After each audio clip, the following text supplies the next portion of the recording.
Hello, everybody. Welcome to episode 28, round 6 review of the Canberra Football Show. I'm Matt Nicoletti. Joining me today, as always, is Michael Georgeski. Michael, how are you going today? Yeah, I'm good. Thanks, Matt. 28 episodes in. We've almost knocked off the 30 mark. Not far at all. So, but besides that, no, I've been very good. It's been a decent Monday, not as bad as what Mondays can normally be. So, here we are again. This is always my favorite part of the Monday. So, I hope this is better than work. I hope. Mate? Oh, of course, mate. Of course. So yeah, another good weekend of football action, most certainly. So I'm sure we're going to get into that very shortly. But how about yourself? How'd you go this weekend? Yeah, not too bad. It was good. Finally got back in the commentary with Jeremy out at Gungahlin and close, freezing as always, but it was some good action like we're going to mention. And Matty Moore will be joining us, who's also a commentator with Jeremy that does some NPLW matches, and he's coached around NPLW in Canberra and knows quite a bit about the scene. So I'm excited to bring him on in our NPLW segment. But as always, let's start with NPL1. Michael, what's our first matchup? So our first matchup was West Canberra Wanderers up against Tigers FC, and I mean, wow, what a performance from Tigers FC away from home. I'm not sure too many people would have expected it to be as emphatic as it was, but they put on an absolute clinic, winning that match 5-1. Goals from Stricker getting a double and Borgner with a hat trick. Paisler got on the score for West Canberra Wanderers. Like I said, Matt, it was a 5-star performance from Tigers FC, who have looked absolutely fantastic in back-to-back weekends. How did you see this one playing out? Yeah, you mentioned there another 5-star performance. Ever since their victory over Western Molonglo in the FA Cup quarterfinals, they've just been on fire. They put 6 past them here, and then last week 5 against Olympic. Now this week against West Canberra Wanderers, they put another 5 against them. It looks like they're finally starting to hit. If you just go around, you talk to just people around Canberra, a lot of people kept saying, "Oh, eventually Tigers will, click," and it seems like it starts to be clicking anyway. Like you mentioned, 3 matches in a row, fantastic. They're absolutely on fire here today. And some of the goals, absolutely fantastic. Julian Borgner, by the way, that free kick from him, absolutely sensational. Top left corner. Everyone was just on fire. The rhythm of their play, despite not getting the results, you still saw that, but they haven't been able to keep that sort of defensive solidity. But now they're keeping that defensive solidity, and they're playing that free-flowing football. In terms of West Canberra, though, not the best day of the office. They had good spells of possession, though. They kept themselves in the game when they could. They had chances themselves. I mean, that goal from Paisler at the end, I know it was a consolation, but far out, what a goal that was from him. Not much Tigers could do about that one.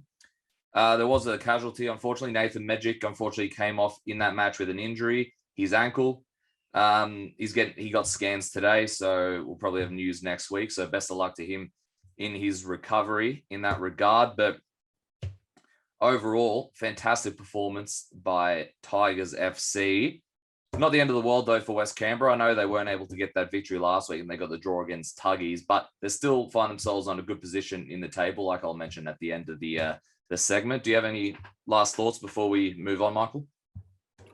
Yeah, I think it's important, although it's easy for West Canberra Wanderers to be down on themselves after this result. And I think given how they've started the season and their last 2 fixtures, I really think that they would have seen a 6-point opportunity grab there to get back-to-back victories to really continue on the rhythm and the form that they've showed to start the year, even though they've,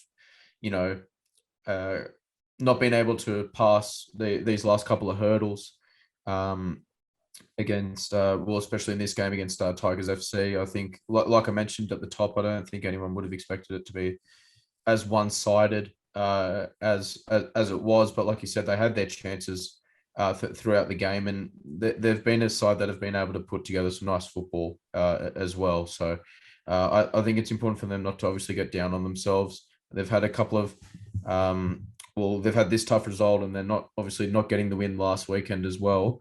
But they've just got to keep their hands up. Ulysses has to get those boys rallied up again next weekend.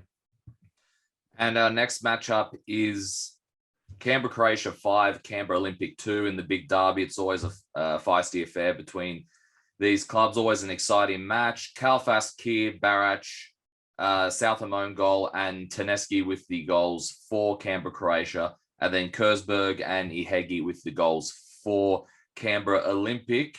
Very entertaining match of football, especially the first half, Michael. What did you make of this one?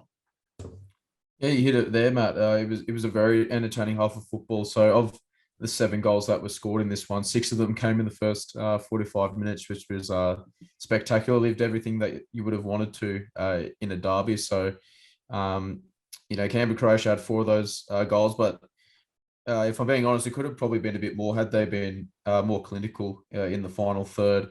Albeit it's still great to score 4 goals in a half of football, but honestly, they could have scored a fair few more had they been a little bit more composed. In front of goal, but they just look so dangerous. It's what we've come to expect from Canberra Croatia when we watch them play. They've got the quality all over the park, but going forward, they're just an unstoppable force at times. And that first 45 minutes was it displayed that to an absolute T. So you got to commend Dini Ugrinic and that coaching staff and just that playing group, because when they're on point, they're a very hard team to stop. And that, if you wanted an example of that, then you just had to sort of sit there and watch the first 45 minutes, because they were fantastic. And I think because of all the intensity and the goals that popped up in the first half, it sort of the tempo and intensity of the game dropped just a little bit in the second half. Obviously, there was only 1 goal in the second half, and that came all the way in the 87th minute through Taneski, who just put the ball into an empty net from the assist from Kistas. So, although it didn't live up to the entertainment and the free-flowing play that was on display in the first half, overall, it was a fantastic performance by Canberra Croatia. Especially considering their defeat to Belconnen United last week. I think that really would have stung them, especially losing at home as well. So it was always important for them to come back with a bounce back win. On the other side of the equation, you got Olympic, who are in a little bit of a rut now for back-to-back defeats. Obviously conceding 5 goals in their last 2 games as well. So that's 10 in their last 2. They're showing a little bit of defensive frailties there, so they need to really tighten things up at the back moving forward. So that'll be, I'm sure, at the forefront of their approach next weekend. Yeah, to be fair to Olympic, though, Nick Forst and Ollie Wiedeke, both 2 of their defenders were out. Nick Forst, we've mentioned in the first couple of rounds especially, was an absolute beast in that midfield. Ollie Wiedeke is another great defender for them, brings a lot of experience to them. So they just don't seem to be the same defensive side. They don't seem to put on the same defensive performances when they don't have those two key players in midfield. They might be back this week, but I was hearing that they might have been back for this most recent match as well, but they weren't. Weren't. So we'll have to wait and see for that one. But it just, without those 2, they don't seem like the same defensive side. Going forward, though, they still seem to create some opportunities for themselves. Canberra Croatia, Alan James still creating a lot of opportunities there for his side. He's really shined this year. And of course, Kersberg, Ihegi with that pace going in behind. But like you mentioned, their Achilles heel the last 2 matches has been their defense. So for them, they're going to be hoping that Nick Forst and Wiedeke are going to be back sooner rather than later. If not, they're just going to have to rely on scoring more goals than their opposition, which is always difficult when you're coming up against Canberra Croatia side that is coming back from a defeat themselves. And as we all know, when Canberra Croatia lose the next week, you can see, like they showed this week, they're absolutely raring to go. So for Canberra Olympic, a few things to work on, but if they can't get the defensive solidity, they're just going to have to focus on scoring more goals than the other team, which, like I said, will be easier when you're not facing the likes of Canberra Croatia. Michael, what's our next matchup? Well, next matchup was another entertaining game as well. This one, this match was absolutely fantastic. It was Belconnen United 3, Gungahlin United 3. I mean, a 6-goal thriller at McKellar. And I mean, this was just all action packed right from the get go. I mean, we had 2 goals, one from either side in the opening 4 minutes of play. So, I mean, if you were a spectator, sorry, you were definitely getting your money's worth there. And Belconnen went ahead just before the half-hour mark after that first 4 minutes, where it was 1 apiece. Like I mentioned, Bailey scoring his second of the game with a fantastic chip over the keeper. He showed great composure there to put the ball in the back of the net, being under that sort of pressure where the ball's sort of like bobbling up and you can see the keeper coming out. So sort of having that know-how of, to get your body in position to lift the ball over the keeper was fantastic. So I commend him for that. That's for sure. And the second half was very much like the first. I mean, this game was very end-to-end. Both teams had fantastic chances. It wasn't one side just dominating the other. It was a great free flowing game with both sides having their fair share of chances to certainly win this game as well. So in the second half, we had Nomoski, who beautifully placed a left-footed shot into the far corner. He showed great composure there, just opened his body up and put it in the corner to make it 2-2. And obviously equalise, get Gungahlin to equalise for the second time in the contest. But they actually went ahead 3-2 with an even more special goal from Garang. But this goal was fantastic, Matt, in terms of just being outside the box. Another left-footed effort as well. So just rifling a shot into the top corner from outside the area, giving them the lead. You can see how much it meant to the players as well. We know that they've had a bit of a difficult start to the season, Gungahlin. So you could really sort of see the relief when they had scored that third goal to go eventually ahead in the game. But obviously they weren't able to hold on as Mensah equalised and made it 3 or 4 minutes later. So both sides get the share of the spoils. I think based on the tempo of the game, like I mentioned, both sides sort of having their fair share of chances. Probably the right result in the end. And I think it's one that either team probably won't be too disappointed about going forward. I mean, Belconnen United obviously not able to build on that fantastic win they had against Canberra, Croatia, but Gungahlin United, who are in a bit need, they're in more of a need, to pick up a victory, might find themselves a little bit disappointed, but I think on the overall sort of scheme of the game, a draw was probably a perfect reflection of the proceedings. It certainly was an even game. I was tuning in and out when I was watching it live, and like you mentioned, that Garang goal, wow, that was just absolutely terrific. One of the best goals of the weekend, probably the goal of the weekend, depending what your choice was. There was obviously the Borgner free kick, and there was another free kick in NPL2 as well, which we'll mention later from the Brindis. So there was a lot of great goals, but that would probably be my choice for goal of the week from Garang. And you mentioned both sides probably won't be too annoyed with the draw. I think, considering obviously before the match they would have, but considering the way the match played out, both teams were leading, both teams were trailing. So considering like it was, I'll probably be happy, or at least content. Sorry, I should say, with a point. Very back, like you said, very back and forth. I was intrigued when Bailey scored straight away. I was intrigued to see how Gungahlin United were going to react, and then literally a minute and a bit later, Bernabeu Madrid gets the equaliser. So that's exactly the response you want from your side if you're Marcel Munoz and Gungahlin United. Once again, that using Darren Bailey as the attacker, the fullback, using him as an attacker to replace while Mensah is out, it reaped rewards again.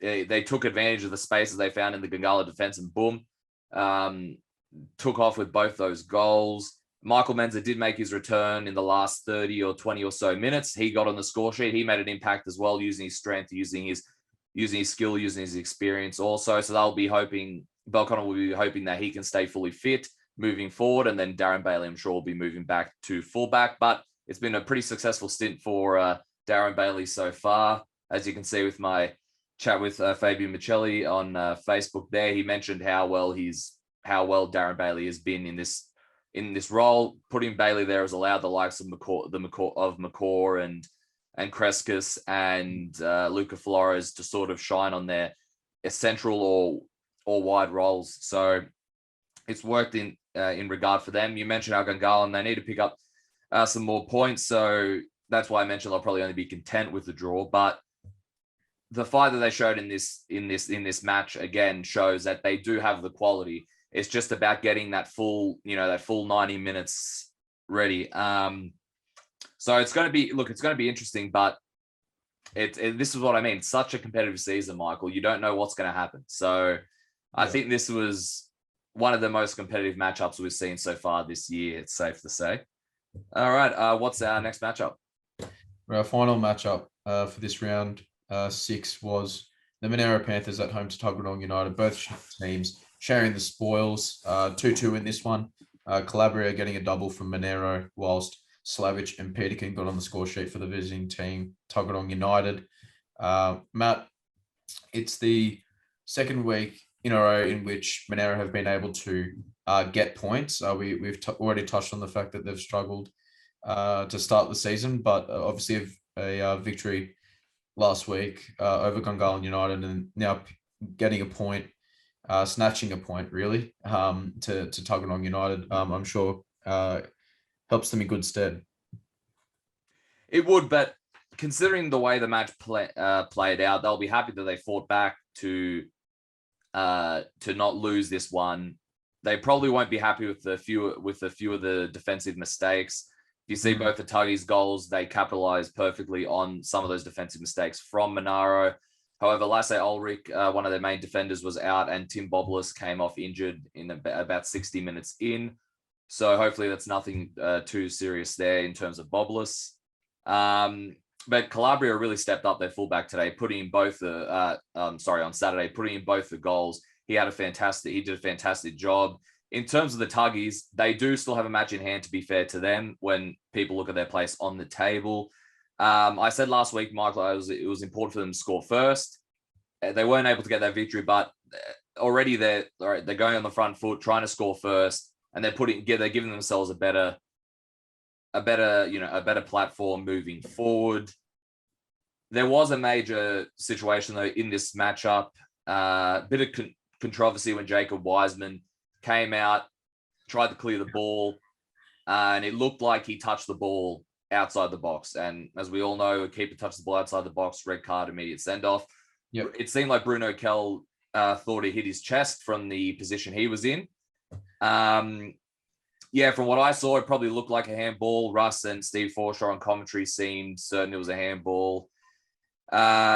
You don't like to talk about decisions like this, but it was just before halftime, and it was such a decision. Like, I had a few people messaging me asking what I thought about this one, and you could see on the Bar TV, Frank Keisha in Worthington there weren't very happy. Went straight up to Bruno Kell straight away at halftime. It was something that probably just before halftime as well. So I'm not sure what the halftime talk would have been like for Frank and Ian there, but it definitely wouldn't have been a cheery one, that's for sure. Not a one. Yeah, it was a strange one. I'm assuming from Bruno's position, he would have seen it and thought it hit his chest, but Russ kept referring to the linesman having his flag up, and Bruno didn't check to the linesman. So it was just a bit of a controversial call, and considering Monaro were 1-0 down at the time as well, so that's definitely one thing they would have been, aiming at. But you could see most of the players were just like, all right, let's just get on with it. But it is something that's going to hang over the match, considering the video footage there. Do you have any thoughts on this matchup, Michael? Oh, it's a shame they couldn't use VAR.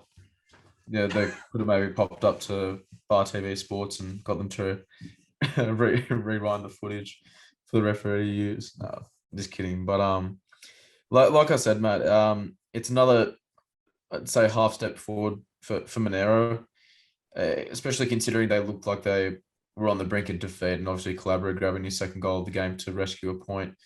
I think does them some good. Obviously, it's another point for them going forward. So it'll be about sort of Monaro just hopefully being able to just maintain a bit of consistency and not lapsing into the problems and errors that resulted in them enduring a difficult start to the season. So we just have to see how they come out next week. But I think a victory against Gungahlin United last week, taking a point here when it looked like you weren't going to get any at all, will probably do them a bit of good. Obviously, there was controversy surrounding the decision that you went into detail there. I mean, we won't get into that too much. We don't want to get into trouble, but look, I think it's another point gained from there, and they've just got to really focus on building a bit of consistency, I feel like. Yeah, and that look, it's a point on the board as well, so that'll help them moving forward. And before we get our predictions, Michael, the ladders are completely up to date, so I'll quickly go through this one. Bottom to top, just remember that Gungahlin and Tuggeranong United both have a match in hand still to play. So we've got Tuggeranong in 8th place, 3 points. Monaro in 7th place, 4 points. Gungahlin United, 6th place with 5 points. Canberra Olympic in 5th place with 7 points. West Canberra Wanderers in 4th place with 10 points. Belconnen United in 3rd place with 11 points. Tigers FC in 2nd place with 11 points. They have a +7 goal difference. And Canberra Croatia in the top spot with 12 points.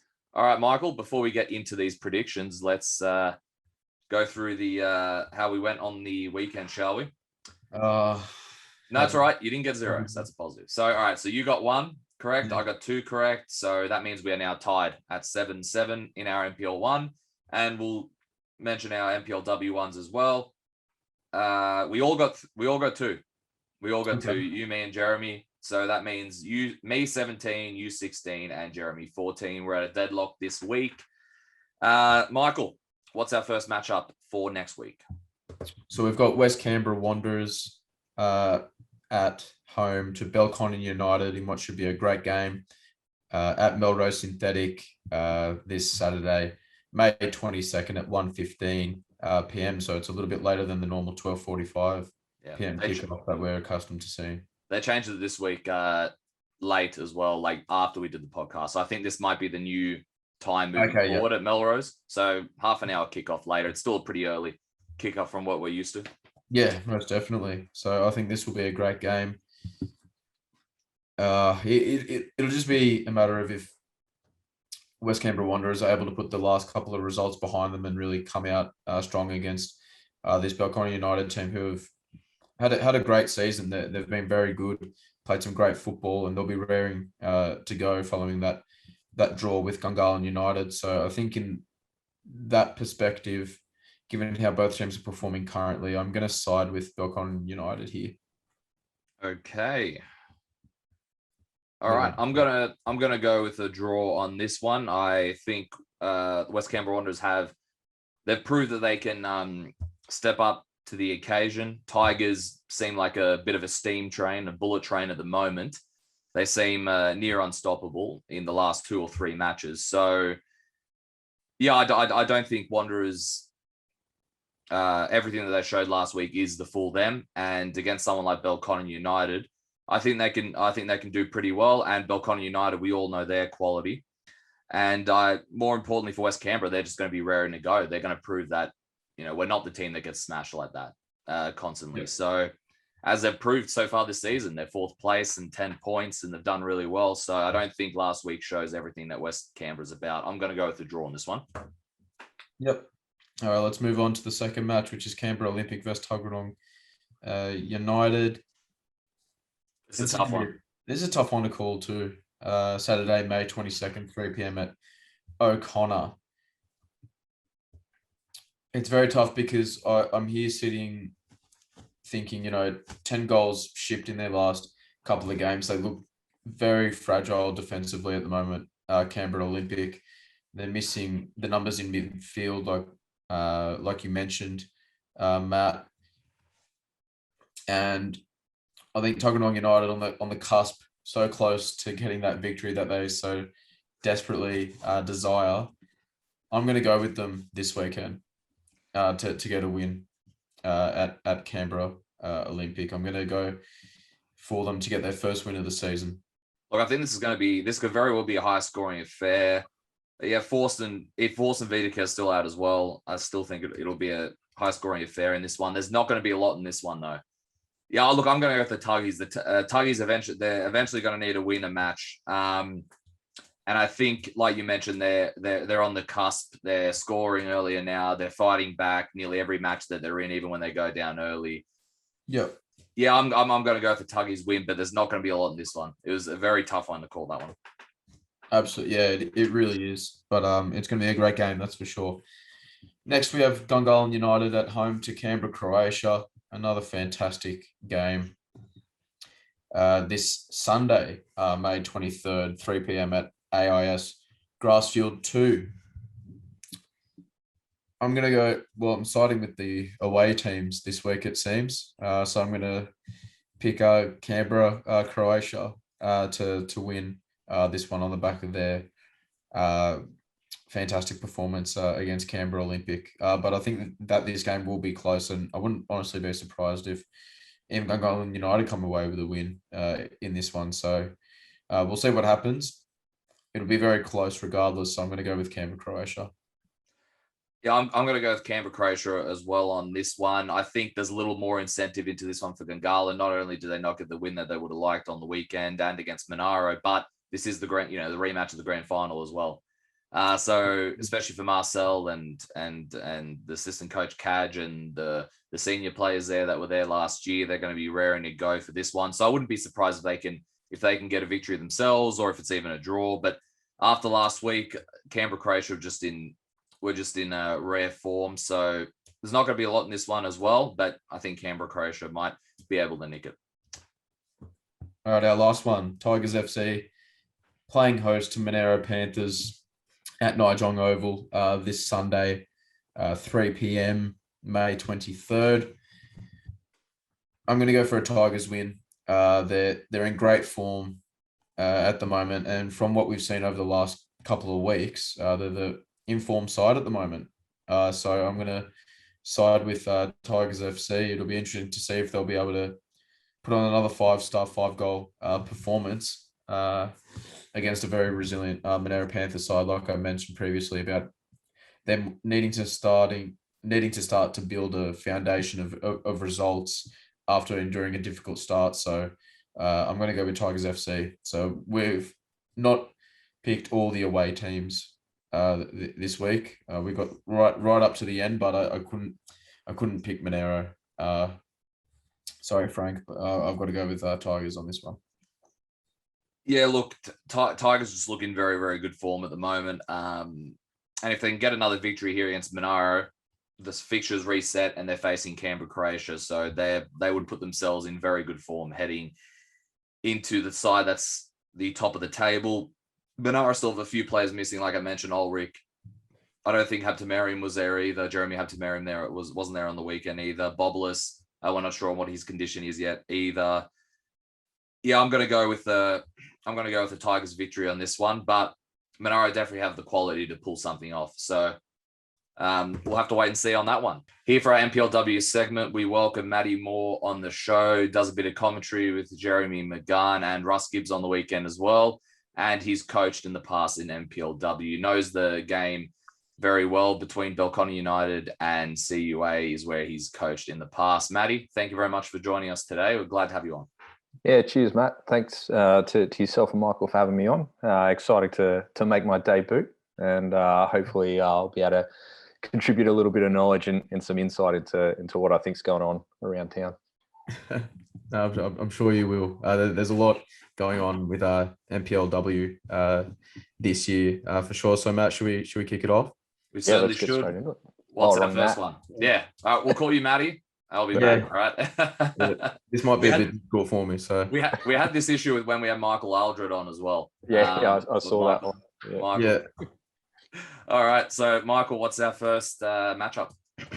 All right, so our first game of NPLW was a very entertaining game, mate. We mentioned the entertaining fixtures that were on display in NPL1, and that certainly carried over into NPLW with Canberra Olympic and Canberra United Academy playing out a 4-4 draw. So a very entertaining game. Canberra Olympic, Hardwick, Sykes, and Cook with a double. And CUA scorers were Hunt and Christopherson with a hat trick, Matt. So a very entertaining game, like I mentioned. A share of the spoils, but a hat trick on display, which is always great to see. It always is great to see. It was a high scoring matchup, like you mentioned. We were keeping up to date with it, like I'm sure Matty was as well when you guys were doing commentary over at Canberra, and yeah, it just went high, up, down, level. Canberra United score a few more goals as well. They seem to have this new intensity though, with Vicky Linton only being there for the last couple of matches. She's brought this new intensity to the side that they probably didn't have at the start of the season. So it's good to see her impact on the squad. Canberra Olympic though did very well to fight back. I'm sure they'd be a little annoyed that they had to constantly fight back though, but at the end of the day, they were at least able to get a point. And yeah, Ali Cook's free kick, by the way, in the 86th minute, that was a pretty good free kick to seal the points there. Matty, how do you think this one played out, considering how both the teams have entered this matchup? Yeah, and you bang on about Ali Cook's free kick. It was a peach, wasn't it? Jeez, you could watch that on replay more. We've had quite a few free kicks between NPL 1, 2, and W this week. A lot of free kicks. It seems to be the theme this week. Yeah, I don't envy the person who's got to do goal of the year at the end of the year. But no, the game itself yesterday was a really high octane game and two very attacking minded teams, which is always excited to see. And I think you're spot on, Matt, about Vicky coming in and really taking that up to another level. And I think what she's also done at the same time is, you know, despite them leaking 4 goals, is she's actually created a bit of steel through that back four on that midfield. You can start to see them really driving in and willing to take those 1v1 moments defensively where they have to, and the structure and the style of play is really phenomenal. And that ball speed that we're used to seeing from the academy and shifting players around has really come to the fore, especially in the last 2 weeks. They really worked Gungahlin over a little bit last week towards the back end of that game, and the way they're finishing games must be really pleasing to Vicky. And on the flip side of that, Nicole Sykes. I mean, you mentioned it, coming from behind it's frustrating as a player and a coach, but the fact that they've got that mentality and that ability to drive through and actually create those opportunities, I think holds them in good stead for the year as it goes on. And the really pleasing thing I think for Nick Begg would be that Ash Sykes didn't score 3 of the 4 goals. They had Hardwick and they had Cook pop up, and it was a bit more of a well-rounded display from them. And the addition of Tiana Miro there, I think, will only add as she starts to get used to it. And we're starting to see from Olympic a group really come together, who came together late. So their pre-season really was probably started 1 or 2 weeks before the season, and now we're sort of 6 rounds in and we're starting to see what they'll look like, and they're going to be really pushing for that top 4, but nothing but positives there. A little bit of leaky defense, but I think overall you'd ask for a game like that every week as a neutral. As a coach, you'd rip your hair out, but as a neutral, that's what you want to see and what we want to see going around town. 100%. And we've seen a few of the players that they brought in later into that pre-season. One of them was Rachel Hardwick. I believe this is her first goal for Olympic. I might be wrong there, but how do you think she sort of transitioned in the squad, considering she came in a bit later than the rest of the new entrants? Yeah, I think not too bad. She had a bit of a niggle early on in the year. I remember round 2, she missed the Belconnen game, which really looked like it hurt them. So it's probably taken her a little bit longer to settle than the coaching staff would have liked. But that first goal, getting that sort of monkey off the back, will be good for her, because I think there was a lot of expectation for her to come in and take the pressure off Ash Sykes and really deliver that alternative goal scoring option that we haven't seen yet. But with niggling, I think it might have even been a hamstring injury sort of holding it back. If she's free from that now, it really does start to ask different questions, because the focal point's been Sykes. And if you focus on Sykes and you leave Hardwick alone, it's really at your own peril. And with Miro running through that midfield, she'll be able to actually create that dynamic and split that midfield with a run or a pass. So it's going to be a tricky situation and one to watch in the next probably month. I think we'll really get a good understanding of what Olympic look like and where they might be headed. And we said, and you mentioned Mira there, we certainly saw that that flexibility that all the players really had at Gungahlin United, and she was one of them. Like there's a few of the matches, she was best in midfield, but she could play up top if you needed her to do it. She could play on the wings, so she has that flexibility there for Nicole Begg, to say the least.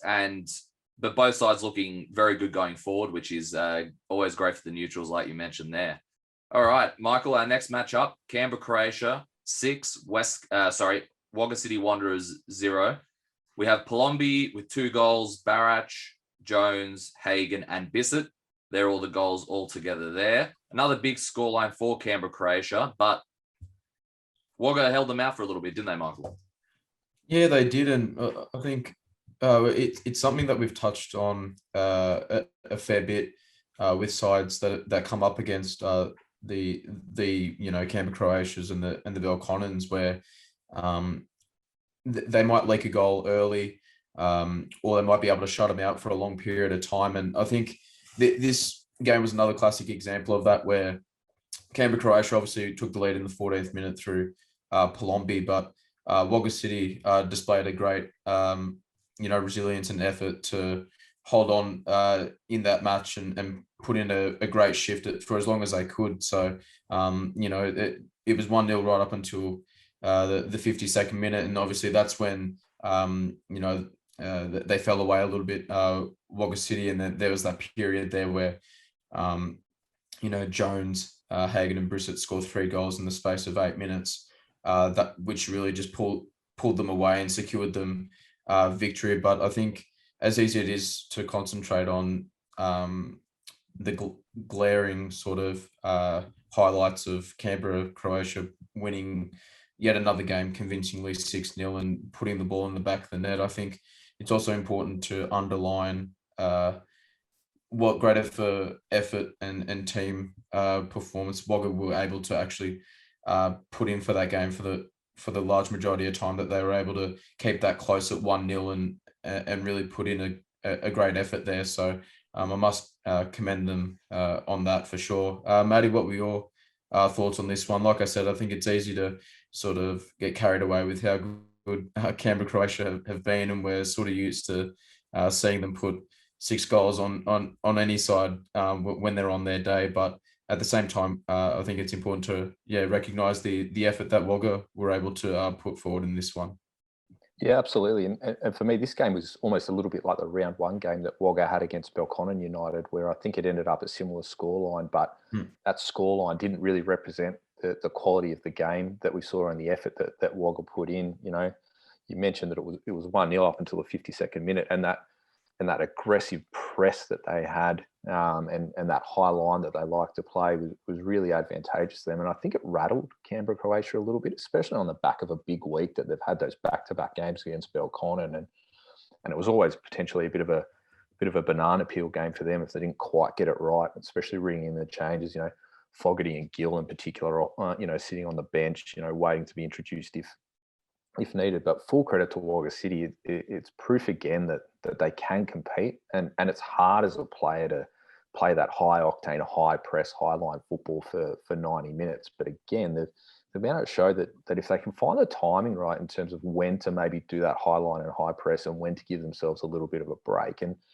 that might be going against, Sam's principles a little bit there at Wagga, but if they can find the medium there, they're actually going to be quite disruptive and a little bit destructive at the same time as well. So I give full credit to Wagga City there, especially, we've seen teams in the past, you concede 1, especially against a Canberra Croatia, then you concede 3 or 4 in a bunch. And the fact that they were able to reset and go again, go into the break 1-0 down, and then, fell away at the back end, and no doubt travel and things like that, which is always going to be a problem for Wagga, played a factor there. But full credit to them. And I think if you ask some of the Canberra Croatia players after the game, they knew that they had a battle, despite what the scoreline might say. Yeah. Most definitely. I think just to sort of concentrate on Palombi, obviously another goal for her. And I mean, we've been saying it, well, Matt and I have been saying it most of the time when we're talking about NPLW, but we always see her name on the score sheet. We always talk about how much of a great player she is. And for me, she's probably, up there with probably being the MVP of the NPLW season so far. Can you sort of just talk about her quality as a player and just how much she means to this Canberra Croatia outfit?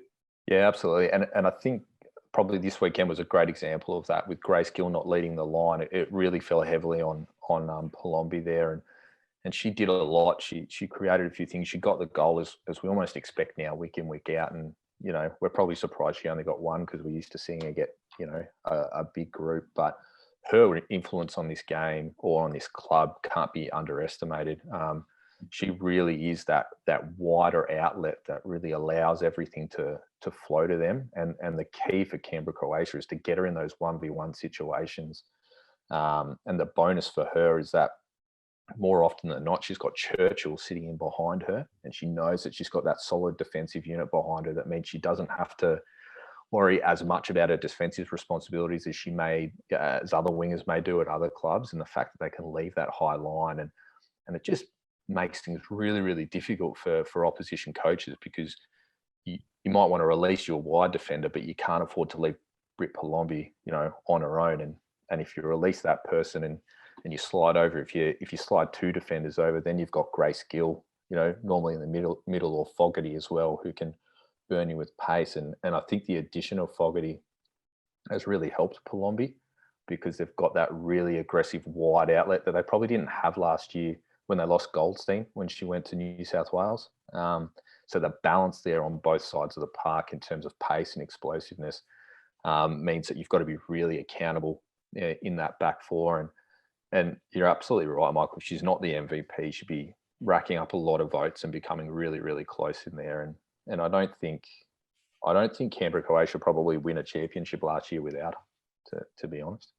And yeah, I guess that statement right there just obviously highlights her importance. Matty, Matt, sorry. Any thoughts on this one? No, you guys mostly summed it up quite well. I just had a question for Matty. We've out of all the scorers, we've talked about most of them quite a few times on the show. We haven't talked about Bella Barash too much. She's been in and out with a few injuries. She got a goal in today. She handled it very well when the ball came into the box. Not a great ball as well. Handled it very well. Put it in the back of the net. How do you think she's sort of integrated in this team, coming back from a pretty big injury herself? Yeah, I've been really pleased to see Bella Barrett sort of develop. I'll admit there's a little bit of bias here. I spent a few years working with her at the academy, and she's certainly one of the most technical players we've ever been lucky to see in our region. And she's been hampered horrifically by knee injuries, for a number of years. And to see her actually come back into the game and see that technique, like you're mentioning, Matt, around that goal, being able to bring it down and bury it is really pleasing. And you would hope that it sort of gives a bit of a pathway for Nick Brosnich and the guys as well, with Barrett and people like that coming through, for someone who could have quite easily have said, I'm a teenager, I'm young, I've had a bunch of knee problems, I'm going to give the game away. For her to come back and start to have an influence is pleasing. And I think she's probably in the right environment as well, with the girls like with Grace Gills and your Palombis and your Chantel Joneses, who have all had to come back from injuries here or there, and they've played at really, really high levels, and they can give her that guidance. But she's always been someone that I've sort of considered a bit of an X factor there, or anywhere that she's played, because if you're get caught in a tight contest, it's 1-1 or you're 1-0 down, you've got 10 minutes to go. She's that kind of player, a little bit like Britt Palombi, but in a slightly different way. She's not going to necessarily rely on her explosiveness like Britt, but she's got more bags of tricks than you can imagine to absolutely skin you and pop one away in the top hand, in the top right hand corner. And she could be in those crunch games, semi-finals, Fed Cup finals coming up. She might be the one that produces that little bit of magic. And but yeah, better than that, it's great to see her back out there, and it looks like she's enjoying her football as well, which is the main thing. It certainly is great to see that. And the next matchup we have, what is it, Michael? Yeah, so we had Gungahlin United against West Canberra Wanderers, and the Wanderers picking up a valuable away win, 1-0, courtesy of Edwards finding a goal there in the 87th minute, Matt. So it's another win for West Canberra Wanderers. So it's their fourth win in a row, which includes their midweek Fed Cup semi-final victory over the same opposition in Gungahlin. So a great stretch it's proving to be for West Canberra, isn't it? It certainly is, and yeah, the confidence there must be absolutely beaming right now. You mentioned the 4 wins on the trot. Unfortunately for Gungahlin, it's sort of the exact polar opposite now. If you include the Fed Cup, it's 4 losses for them now in a row, and West Canberra Wanderers just seem to have the edge over Gungahlin United. So that's 3 matches in a row now, competitively anyway, that West Canberra Wanderers have gotten the victory over them, if you include last year as well, which Jeremy and I called that matchup as well last year, and we called this one also. And different coaches, bit of a different team to what they had last year, but this one was a closer matchup than we saw then. It was, so essentially West Canberra Wanderers, I would say, used the high press, pushed Gungahlin United quite a bit.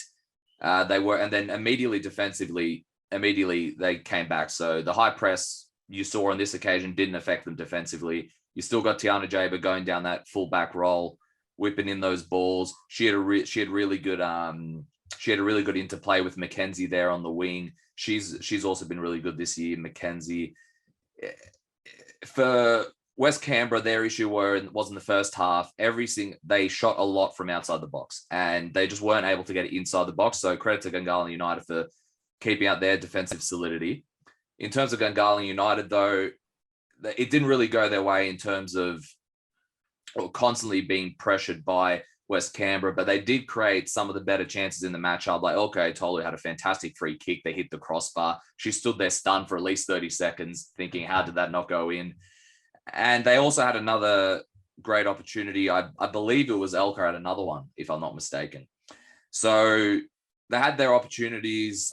Diego sort of switched up in the second half, brought Stella DeMarco back instead of having her out wide, brought her back into central midfield so she could sort of create a bit. And they did create more chances as well, with Stella being in central midfield and Erica went back out to the wing, similar to what we saw last season.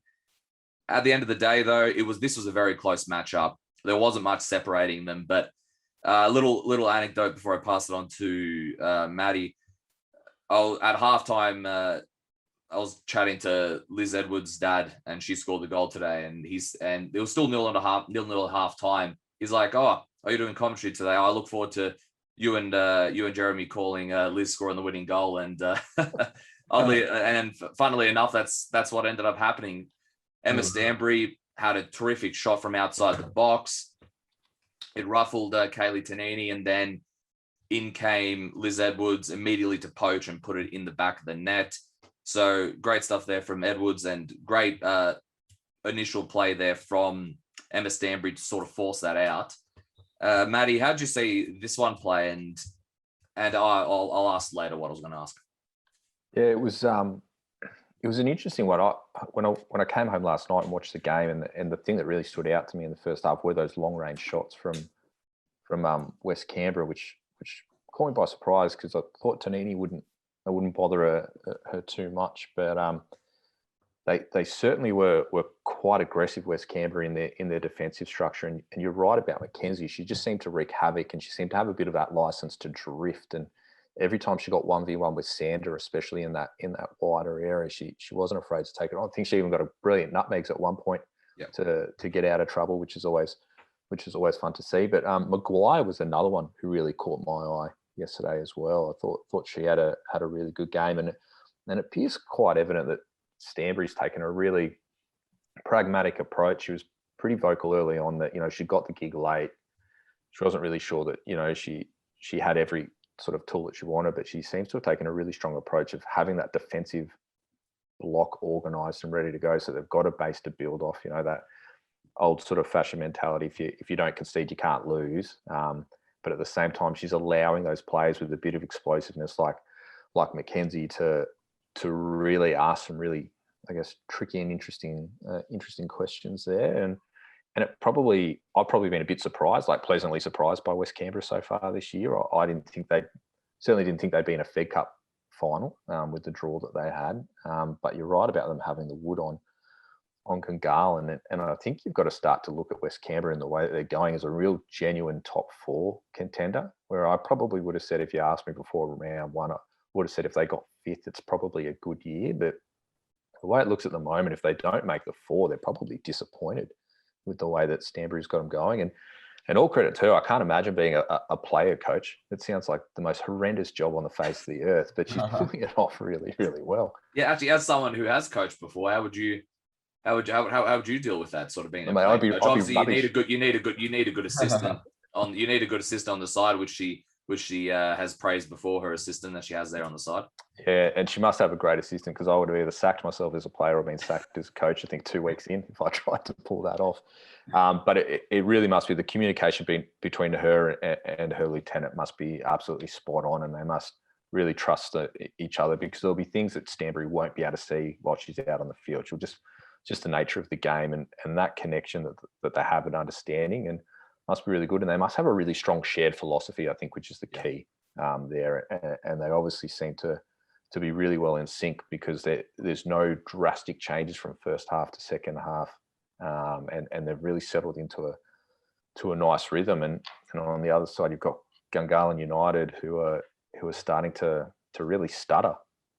And I know I was certainly really excited about the Michelle Heyman news, along with everybody else, and really thought that was the missing piece of the puzzle, potentially for them, given their form in the last couple of years and just not quite being able to get over the line. But it seems that there's a little further tinkering to do, because Michelle might not be the answer to all their questions if they can't deliver the ball at the moment. Most definitely. I think just to sort of keep on the conversation of Gungahlin United, you mentioned there, Matty, that they're in a bit of a rut at the moment. I don't think they endured anything like this last season, from what I can remember, going on a stretch like this, where I know personally I had high hopes for them this year, and like you said, with the Michelle Heyman news, it sort of seemed like the final piece in the jigsaw for them to really push for the title. But we're seeing them in a moment where they're really struggling to get themselves out of this position that they're in, and I'm sure that Diego Iglesias is really trying to figure that out.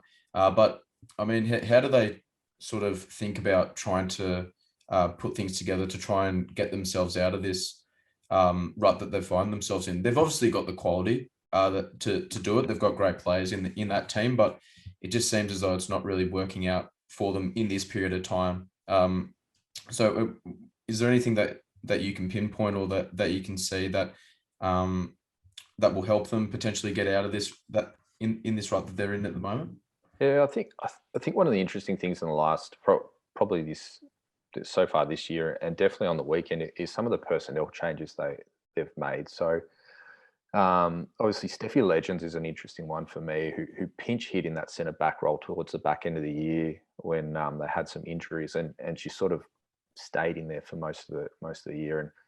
And I'd be interested to see if they start to look at bringing somebody like Ratowski back into the sort of central defensive area, just because her and Percival actually a couple of years ago had a really strong sort of block. They're not your ball playing centre backs; they're probably more your traditional win the ball and go. But that little bit of extra steel might just give the confidence to the others around, and that gives you the opportunity to push Legends out wide, whether it be in a wing back role or a high striker role, where we know that she can be so deadly. And it was interesting to see the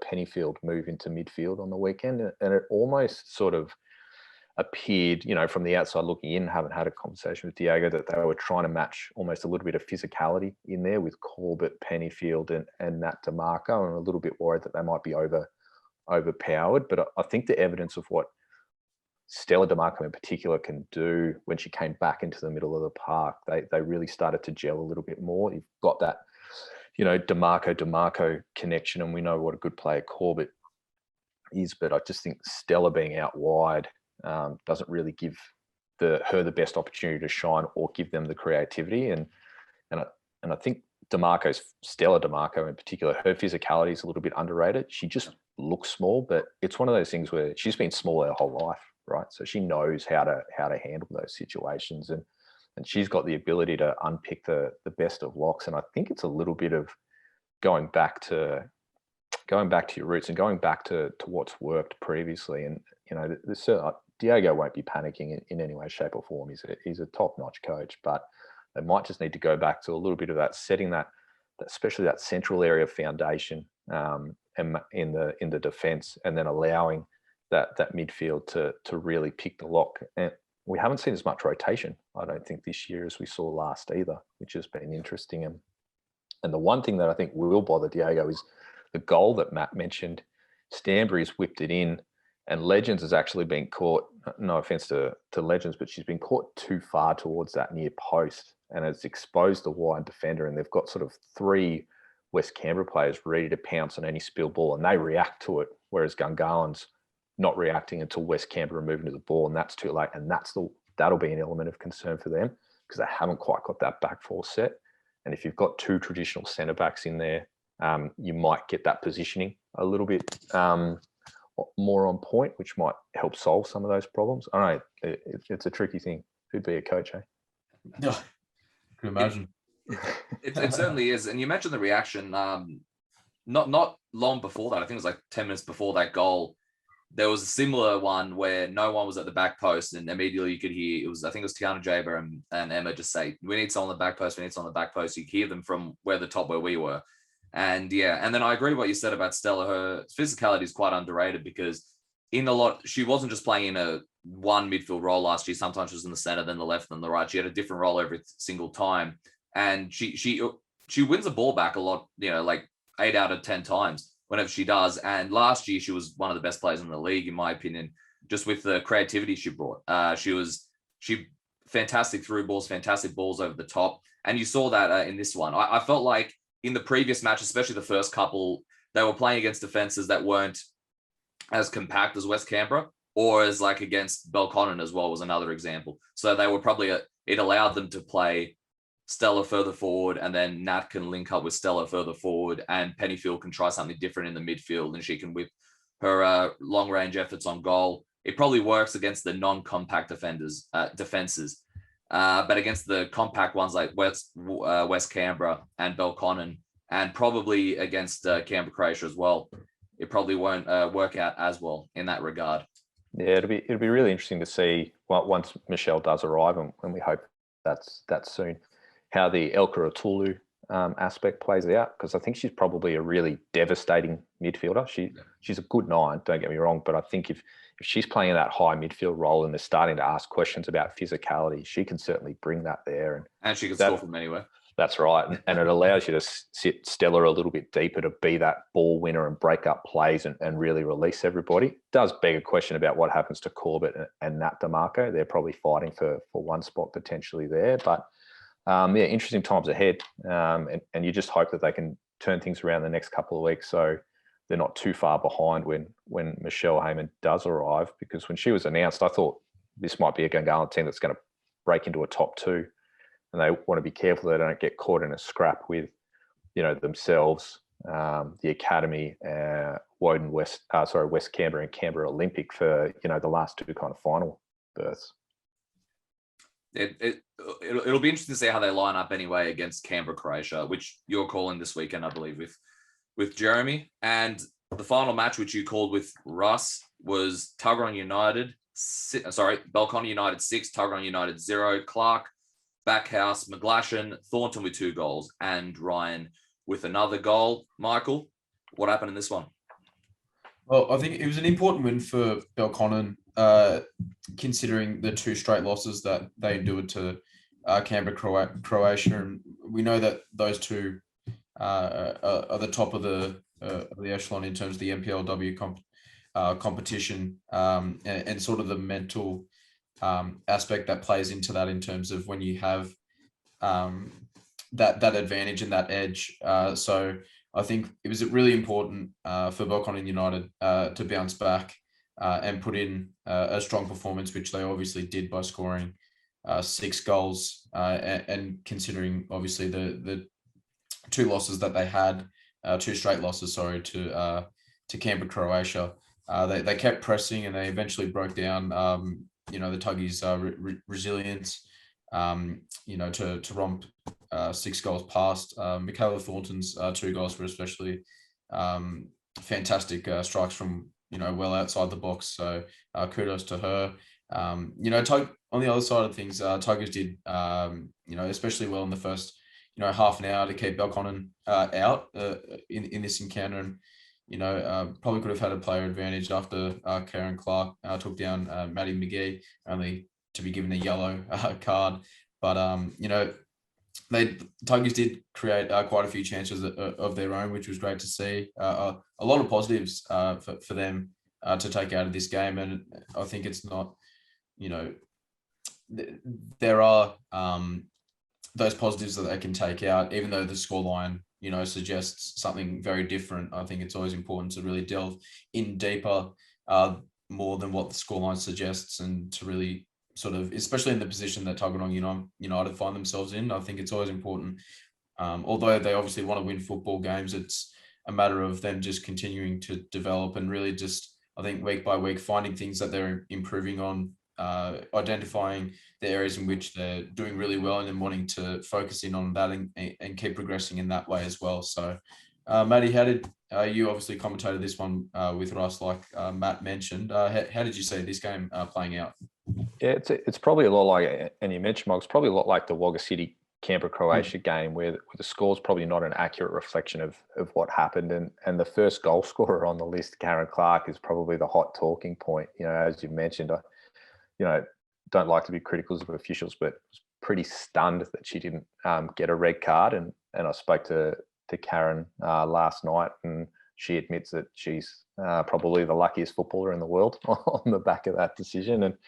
And the fact that she went on to score and assist compounds it. But that was a really critical moment, because prior to that yellow card in the 20th, for all intents and purposes, it looked like Tuggeranong were going to be taking the lead. There was at one point there where Thornton's taken a shot and it's hit the post, and Tuggeranong have countered, and McGee's one-on-one, and she's just put it to the left-hand side and missed. And Paolo Romero, the new coach sitting in the dugout for the first time watching, I don't think he was actively coaching yesterday. He must have been thrilled with what he saw. And Russ and I made the comment a couple of times, we can't believe Tuggeranong's only scored 1 goal. McGee is an out-and-out threat there, and they really exposed the back 3 of Belconnen as well. Jazz Zabel coming back for a first game from some concussion issues, Karen Clark having to back up from Wednesday night, and Maria Paci making a starting debut. Those 3 having to cover the space there, they got caught out a couple of times. And you would normally say in a 2v1 situation where it was to the advantage of the defenders, you'd probably try and steer clear, but it certainly wasn't the case for Tuggeranong. They looked to find McGee and Williams in particular. Those 2 looked absolutely threatening, and Condon at the back was a rock for them all day. We could hear it barking out instructions and really trying to keep them structured, and they were brilliant. I think they got hurt in the second half when Zoe Terry in particular, she had to come off with a bit of a knee injury. Not the best birthday present you could have, but they lost a bit of that ability to counter attack through there. But on the flip side, Michael Sikorsky will be happy to get the result, and I think that's what it would have been about for them after 2 back-to-back losses and a hard recovery period. And I don't know if Russ put the fear of God into Michael when he mentioned the last time that Belconnen lost, it was 1-0 at Tuggeranong. It was Ant's undefeated season ruined. So I'm not sure what Michael was thinking as he saw McGee streaking away 1v1 against Esposito. But again, their class shone through. And whether Clark gets sent off or not, we might still end up with the same result. We'll never know, but Tuggeranong United would be absolutely thrilled, and the class of someone like Michaela Thornton really started to show through. I know she hates being called old, so I'll call her experienced, and that was vital for them. And it does make you wonder a little bit, because when you go back and watch the footage, she was absolutely everywhere, and she did a lot of the cleaning up towards the back end of that first half to get them out of trouble. If she's not there, who's the next Thornton, and that's the sort of things that Michael and the team will be thinking of. But it was an entertaining game, that's for sure. And the key thing for Belconnen is they got the victory, and now they can hopefully reset and go. And they got a couple of youngsters their first taste of first grade football as well, which is always good. Matt, any thoughts on this match? No, you guys mostly summed up pretty well. I guess my question to Matty before we move on to the previews is, you mentioned Paulo Romero there. He's been involved in the women's game before, coaching Gungahlin United, I believe, before Diego, and he was involved at Belconnen United last year as well in the men's department. He's also coach at Brindabella as well, I believe, just from what I know about him when the one time I've met him. So, what do you think he's going to bring to this Tuggeranong United side?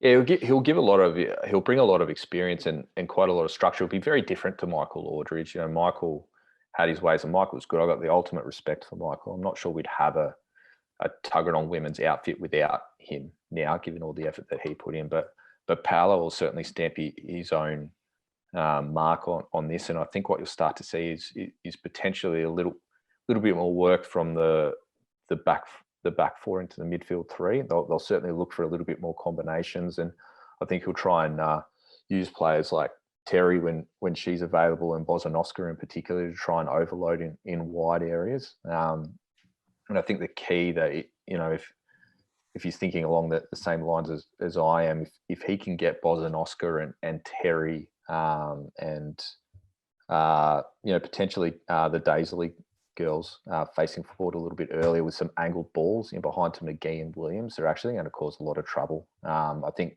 first and foremost, though, he's got to make sure that he's got that defensive block set, and for them it'll be about winning like small moments, and that was some of the things I had in my notes for the game yesterday. And I think Tuggeranong did a really good job of that.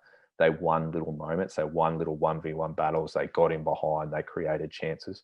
And that'll be, the next sort of things for them to build off. But there's no doubt there's a core there, and you just hope that the Paolo's there, and he's given time, just like Michael Aldridge was, to sort of start to build and grow from there.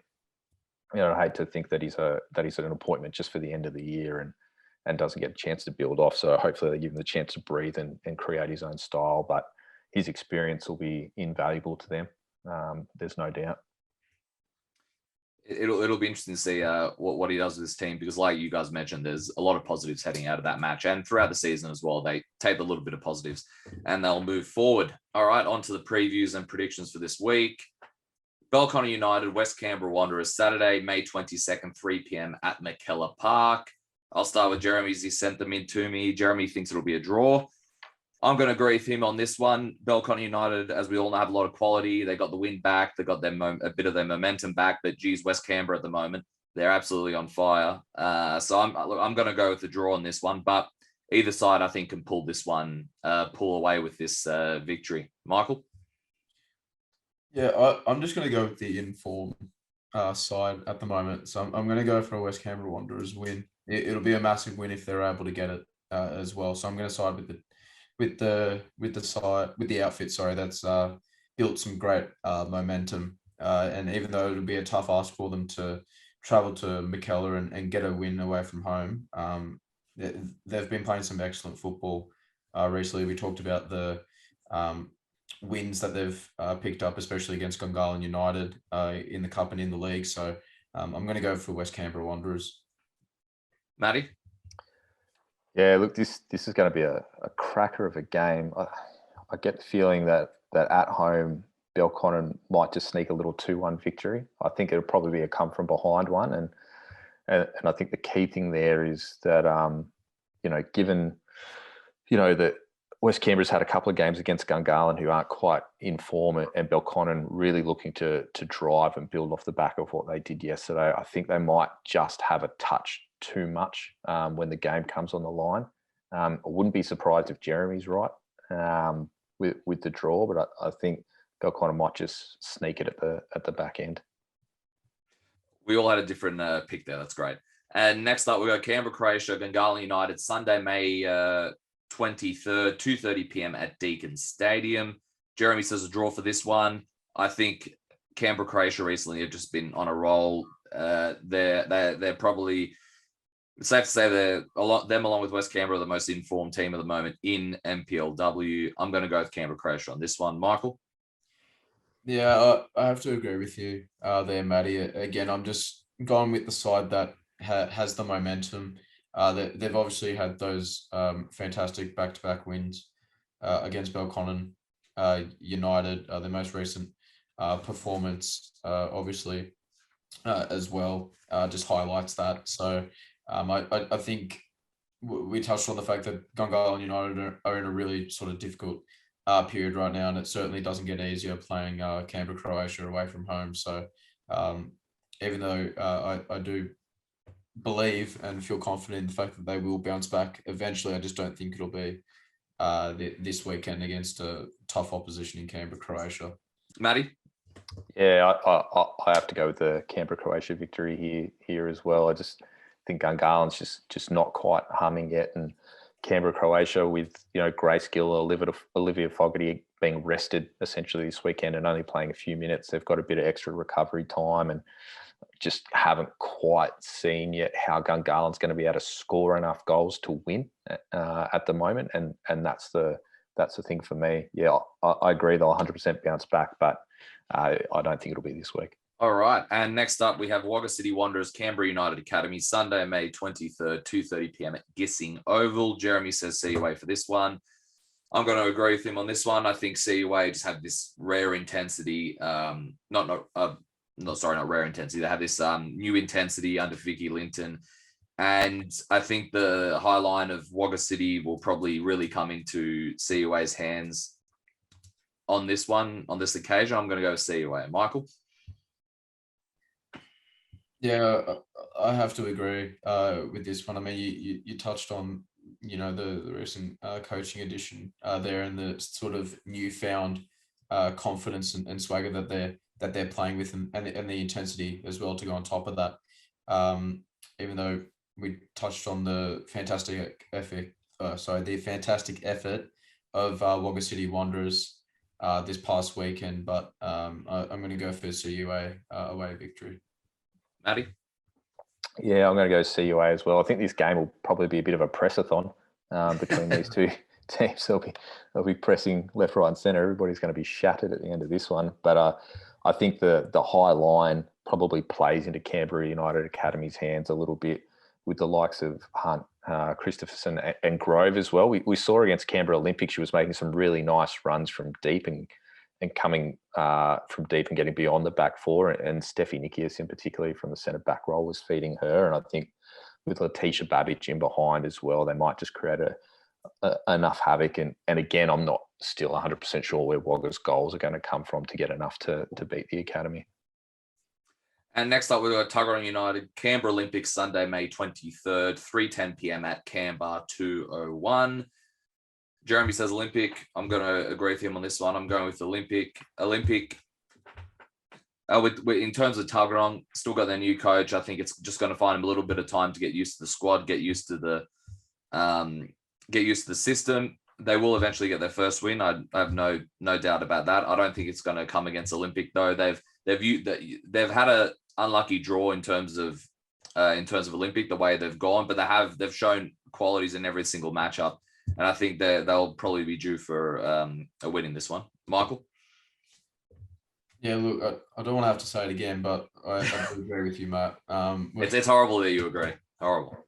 Well, just spice it up, and I really want to win this tipping comp. But look, at the end of the day, I think Canberra Olympic will come away with a victory in this one. And I don't really like picking against teams like Tuggeranong that are in a difficult spot, but like I mentioned before, and I think we've all touched on it, we really do commend the effort that Tuggeranong United are putting forward, and the Wagga City Wanderers outfit as well. So we can only hope that in the future that those pieces sort of come together.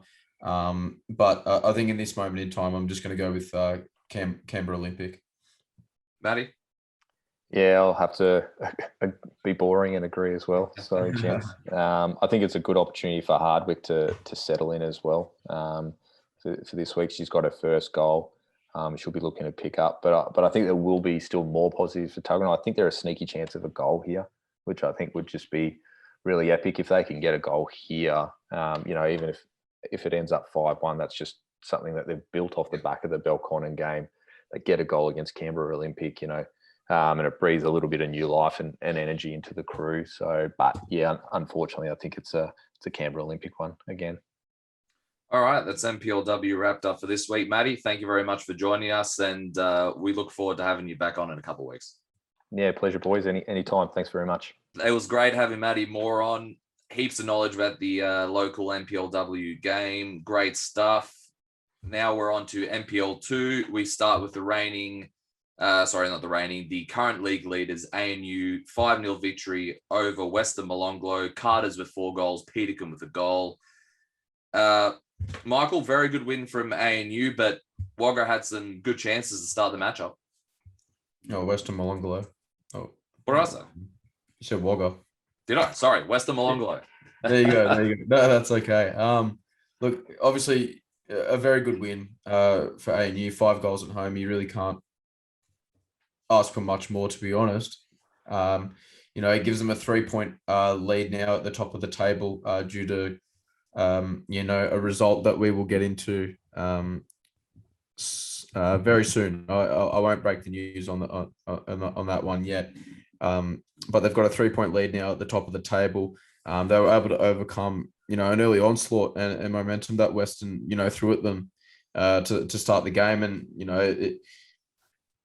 they took their chances when they came, and they're still the only undefeated team in the NPL2 competition, which is a great achievement and something that they'll obviously look to continue throughout the whole season. So I think despite the loss, from all accounts, Western Molonglo were very good in the first 15 or so minutes, and that's something that they can really draw to, heading into this weekend and for the rest of their season as well. So Ned Jeans' side, they started quick out the blocks, all guns blazing. They brought the game to ANU, and they had their chances.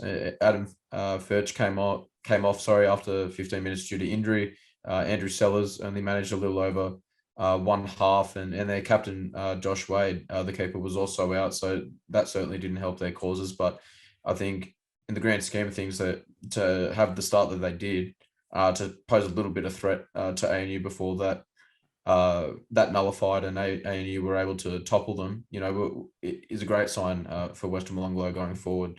And Albushi is fully fit, which is a great sign for Western Molonglo. It's something that you've talked about, in previous weeks, and waiting for him to reach full fitness, which he has finally done, which is great. So hopefully that they can strike a bit more fear into other teams going forward now that he's fully fit and on the field. So, Matt, it was a great win for ANU. There's not much else to really say. They're a very consistent outfit that always look to go out there and get the 3 points. It certainly was, and you mentioned there Western Molonglo. I guess they were that good in the first 15 or so minutes that ANU sort of changed their game plan, and they sort of made Conor tink with the side a little bit, just to stretch Western a little bit at the back, and then that sort of opened it up for them to score the goals that they did. Like you mentioned, it's not great for Western Molonglo considering the injury issues, especially when you're in the mode and you weren't able to score those goals when you're in that zone, and you have to make these changes early on. It never ever helps. Albushi being back to full fitness is going to be great for them moving forward. Hopefully, in terms of Najid's side, that they're able to fill the full squad soon in that regard, because they showed in the first 15 minutes that they have improved attacking wise compared to how they started the season. And that's always a positive for them. In terms of ANU, like you mentioned, only an undefeated team left in NPL2, only the second undefeated team left in all 3 of the senior comps, along with Canberra, Croatia women's. And they're just on a roll right now, and it's the perfect momentum they need heading into next round. And then after next round, there are fixtures restart again in terms of the first, round of the 3 major blocks of matches that we have in this massive 21 round season. So credit to Western Molonglo for the fight they put up, but ANU at the end of the day showed how good they are. And that at the moment, they are the team to beat in NPL2. Michael, what's our next matchup? So our next matchup was an absolute cracking game, Matt. There was 9 goals in this one. So we had Yoogali 5, Brindabella Blues 4. I mean, what a game. We had Adele and Roach. He's up with 4 goals there. The Brindis had Scafer, Lawrence, Misick, and Blaskovic get on the score sheet as well. I mean, what a game of football this was, Matt. Yeah, it certainly was. Unfortunately, the feed was cut, I think, in the first half. So credit to Paul Fisher, the Yoogali president, who was giving the updates on the comment feed since the actual visuals wasn't up. Yoogali, they took a commanding 3-0 lead to begin the half. They came out of the blocks absolutely raring. They extended it just after halftime 4-0. They tried to make sure that the Brindis weren't able to get back in the matchup. But as we've said, a lot of this season, the fighting spirit of Zoran Glavinic's side, the Brindis just absolutely fought back. They got themselves to 4-3. They had even more chances in that period of time. The amount of chances they had was insane. They were just on a flurry. And we've mentioned before, when they've got a full squad and when they're going, Brindabella, they're eventually going to cause some upsets to some of the biggest sides. Didn't happen again on this day, but like we sort of mentioned, NPLW, eventually these sort of results are going to happen to these sort of sides that are putting in this sort of effort. And special mention to the goal from Nicholas Blaskovic, I believe it was. Yeah, Nicholas Blaskovic. Wow. Free kick, absolutely terrific. Top left corner. Like I said, it's the theme at the moment this week with the free kicks. Absolutely brilliant there. So the Brindis had a great fight back. Unfortunately for them, Yoogali made it 5-3, then Brindis made it 5-4. Didn't have enough time at the end of the day to get it level. So the Brindis I'm sure they'll be annoyed that they went down 4-0 to begin with, but they'll be very happy with that fight back. And I guess it's the same thing for Yoogali. They'd be very annoyed that they let the Brindis back in the matchup after being 4-0 up, but they'll be happy that they were at least able to, stop, they were able to overcome the onslaught that the Brindis were, that happened with the Brindis. And they would have heard all the reports about how the Brindis, when they're clicking, they're clicking. So Yoogali, it is overall, it is a good victory for them. For the Brindis, it would have been it still would have been a tough trip back home. Especially that long ride, it's always a tough trip back home. Yeah. When you lose, it doesn't matter what the score is. But the fight they showed, Michael, pretty incredible from the Brindis. Any thoughts on this one before we move on? Yeah, I guess just we have to commend that effort from Glavinic and the Brindis. I mean, to be 4-0 down is just it's a very tough position to be in. But I mean, to have that sort of fight back, to claw it back to 4-3, and I know that you still, eventually lost the game, but I mean, that has to be recognized and that has to be saluted, to a point where they earn a little bit of obviously respect.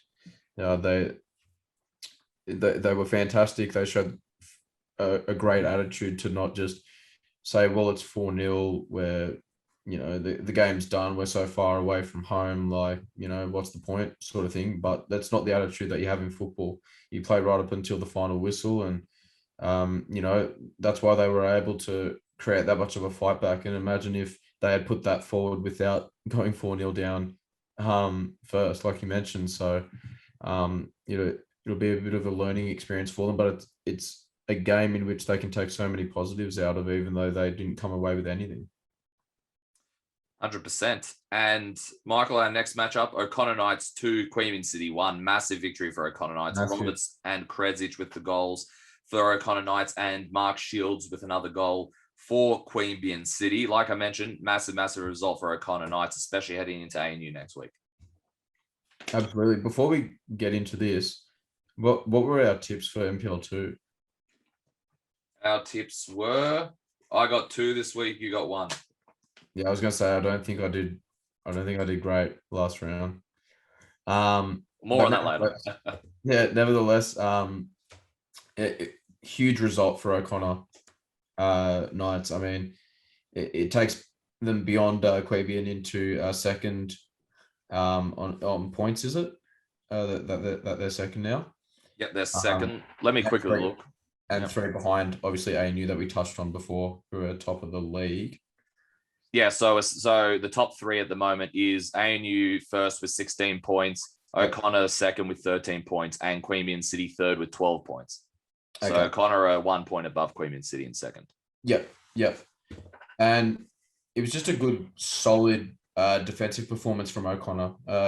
Great momentum for the Knights as they take on the league leaders, ANU midweek. So that's going to be a fantastic game with a lot on the line there. It was a last-minute penalty to win it from Daniel Roberts. There's still a few players missing for O'Connor, Rutherford, Graham, Concertini, Yadrich, who was on the bench but not obviously fully fit. It was a real tight matchup for both sides. Queanbeyan were up against another strong defense that didn't bulge and give them too much, because we know how much of an attacking force they can be. So if you're able to nullify that, you've got a very good chance of winning against Queanbeyan. They won't be happy to have not gotten the win here, obviously, but they'll look to put this one behind them as it resorts to them to, like we said, slip down to third place, being 1 point behind O'Connor in second, obviously 4 behind ANU now. So they will hope that gap, that point differential doesn't get any higher. So a fantastic win for O'Connor. It certainly was. And I think we mentioned at the start of the season, before the season began, when they played against Monaro, and I think I saw them play against Gungahlin, I said, in the big matches, their defensive improvement over the offseason is going to sort of reap rewards for them in the bigger matches. And it turns out it is reap rewards for them in this regard. Queanbeyan City, yeah, like I said, they had a tough, considering the defense that O'Connor put out. But Queanbeyan City still had their chances, and credit to their keeper as well. He made a double save, I believe, on that penalty. I found out in the end before they put I think it was Roberts that scored the penalty. He was able to put that away. But yeah, double save is always great for the keeper. So I'm sure he would have been a little annoyed that it still went in at the end. But credit to them. Queanbeyan, no need to panic for Queanbeyan, despite this being a big matchup and they weren't able to get the most of it. They're still only 4 points behind top spot, so it's still a long season for them. They're just going to try and put this behind them, take what they learned from this one, and try and use this to try and break down the defenses. So now we're seeing 2 defenses so far, Michael, that have been able to nullify or at least keep out Queanbeyan for the majority of the matchup, and that's O'Connor Knights and ANU. Yep. So that's what they're going to be using when they head into the next round of matches. They're going to be using those 2 experiences and thinking how we're going to break down these 2 defenses, since they both got results over us, using a more pragmatic approach, but still being able to win and break and get the results. That's what the Wilkes will be looking for. I don't think they're Queen are going to be panicking at all, because like I said, they're only 4 points behind and it's a long season to go. But credit to O'Connor Knights, fantastic win, great momentum heading into ANU. All right, Michael, what's our next matchup? So our last matchup for the round was Wagga City Wanderers getting a fantastic away win against the hosts, White Eagles. So this one was 4-2. The goal scorers for Eagles were Townsley and Maxwell.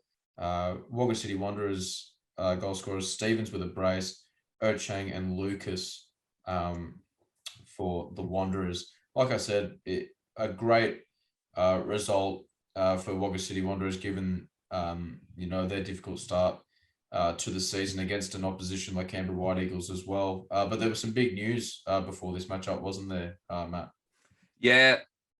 So the big news before the matchup was Steve Forshaw was let go from White Eagles. Eric Benet, I think he's playing as well. So Eric Benet, caretaker player coach at the moment for White Eagles, is going to be the caretaker for the moment being, until, I'm not sure if it's till the end of the season or until they find someone else midway through the season. We're not sure what the full details are there, but that is the big news heading into the matchup. It is fair to say.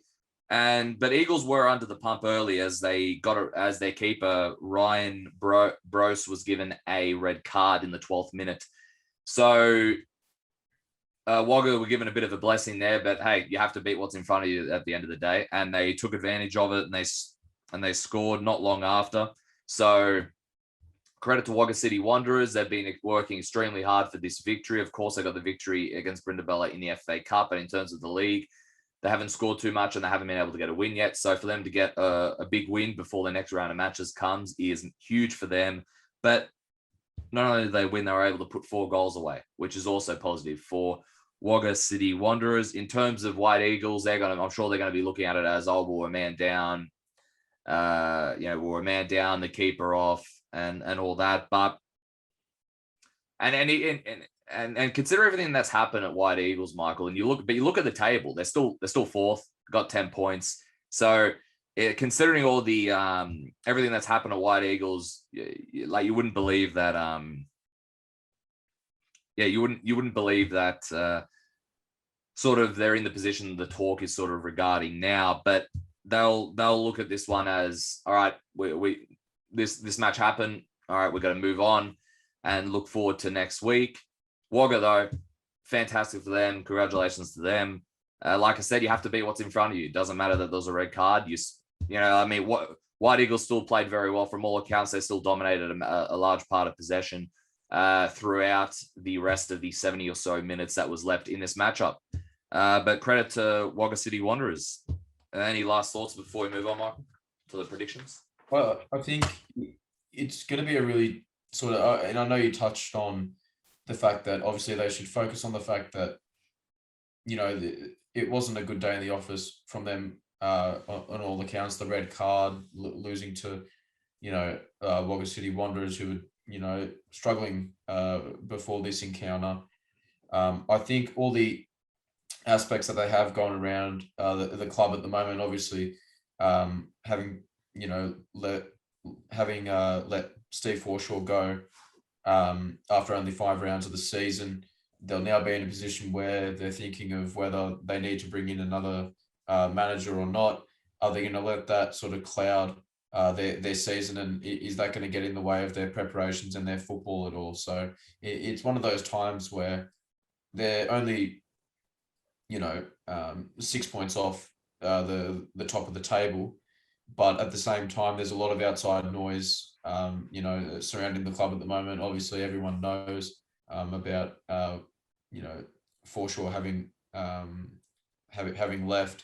Now they're in the position of where there's going to be a lot of rumors and news going around of who's going to replace Forshaw at the helm, and whether that's going to just distract the players on the field.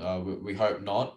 Your best thing to do as a player is just to sort of block out all that white noise and just go about your job on the field. So it'll be important for them to bounce back this weekend, most definitely. And what are our predictions? What are our first matches for the predictions? Yeah, so we got Brindabella Blues up against Wagga City Wanderers, Saturday, May 22nd, 2:15 at Gissing Oval. Geez, I mean, after that win for Wagga City Wanderers, that puts them in great stead. But at the same time, you have to commend the effort that the Brindabella Blues displayed as well. So I'm going to go for a Brindies home win here. What about yourself? I'm going to go for a Brindies home win as well. I think this is going to be a very close matchup. It's going to be a lot of goals like it was in the FA Cup. At least that's what I think anyway. Wagga City Wanderers will be full of confidence after their big win. The Brindies, once again, will be... From what I've been told, the Brindies don't have the mindset of the team that's lost as much as they have. They have the mindset of we've been so close on so many occasions. It's eventually going to happen, and they approach every match the same way with the same mentality. I think it's going to be closer than people think, and I do think there will be a lot of goals like their FA Cup matchup. But I think the Brindies will just sneak this one. Next up, next up we've got Western Molonglo at home to White Eagles. Also this Saturday, May 22nd, 2:15 at Woden Park Enclosed. Yeah, is it Woden Park enclosed? Yep, that's also Western Molonglo's home ground. Oh, right. Okay. You learn something new every day. I'm sure the White Eagles will still have the canteen open, so Yeah. even though it's a home match for Run the Western. Eagle. We've always got those Eagle burgers going. So, I'm actually gonna go for an Eagles win here. I know I discussed all the factors that they have going on outside of things happening on the football pitch at the moment, but they can use this as an opportunity to say, look, last week just wasn't our day. We had the red card for the keeper. It put us in a difficult position from that moment onwards, and you sort of just want to put that in the rearview mirror and reset. So we'll see how how they deal with sort of all the news that's surrounding the club at the moment when they go out on the field against Western Molonglo. So I'm going to say that they have a bit of a bounce back. It might be tough, it might be gritty, but I expect them to come away with a win. This is a tough one to predict. I'm going to go with the draw. I think Western Molonglo showed in the first 15 minutes that they have improved as a team. Moving forward, if they can keep the majority of their players fit, if those players that came off are still pretty fit, I think they can snag a draw here. I think White Eagles are still going to have a bit of a transition with Forshaw gone over over the matches most recently happened and this one as well. It's not going to take Eagles long to start firing again, but I think Western Molonglo have caught them at the right time, and their momentum has been building at the right time in their regard. Absolutely. And our last match for Second last match. Sorry? Second last match. Sorry, my apologies. I was looking too far down the list. I'll just snap my brain back into gear. We've got Queanbeyan City at home to Yoogali Saturday, May 22nd, 3:15 at High Street there. So I'm going to go for a Queanbeyan City win. I expect a bounce back from them, and I believe when they lost to ANU, they came back in full force. So it sort of gives them a bit of a wake up call, and we all know how dangerous sides can be when they've sort of endured a difficult result or they're coming off a loss. So especially with a team like Queanbeyan with the attacking talent that they have, they'll be raring to put some balls in the back of the net. So I'm going to go for a Queanbeyan City win. Yeah, from all accounts, I think you nailed it on the head. I think from all accounts, when Queanbeyan City lose a matchup, they come back raring to go. Unfortunately for Yoogali, they haven't travelled too well this season. Whenever they've travelled, their best performances have been at home.